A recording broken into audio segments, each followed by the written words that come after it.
If you really want to rip it down, you can take this pin out and you can completely separate the lower from the upper. It's where you can get to a lot of other design decisions that I find pretty interesting. Like, for example, the feed ramp here. I'm trying to figure out the best way to show you this. The feed ramp is a separate steel piece, I believe, and it's looks to be bolted in from the bottom. So that's a little different.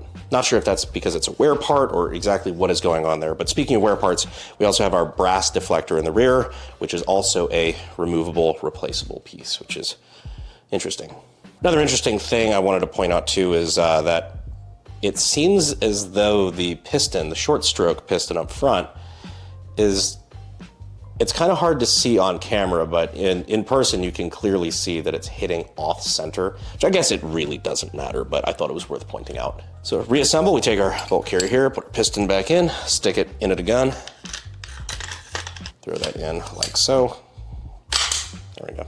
Now that our bolt's in there, we're going to try to fish this spring back into that little hole in the rear of the bolt. There we go.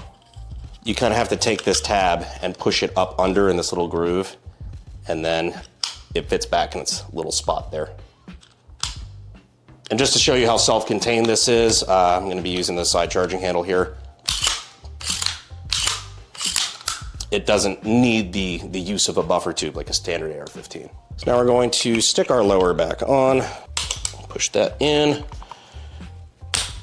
and we are ready to get back to killing. Well, maybe after I wash my fucking hands. Cancer, it's finger licking good. A few moments later. Now you might have noticed for funsies through portions of this video, I've been running the PK6 from Zenitco, but also from Tarkov. Little foregrip that I've just been sticking on the front of the gun here just for a little bit extra recoil control. It fits the hand pretty well. The way I've been easily taking this on and off the M-lock here on the bottom is with this little Sylvan arms adapter. So I just push these tabs in and just kind of drop the foregrip on the front and run that. And then when I want to take it off to take a thumbnail or something, not mess up the aesthetic of what you think of with the XM7, I just pinch these and take it right on off. It's kind of a neat little thing. I've been kind of exploring using this for flashlights and stuff like that on different guns of mine that have M-lock, that I don't want to have to go through the hassle of constantly grabbing an Allen key or hex head and just taking it on and off when I want to switch it between guns. Just have a little quick detach thing. Sylvan also does it in the long rail configuration and for like QD rails and sling mounts and shit like that. They also make stuff like AR folding stock adapters and actually a couple cans that they sent us over that we've been messing around with. Suppressed 22s in the backyard. Very fun. The guys at Sylvan are actually old school friends of mine from the Carolinas, so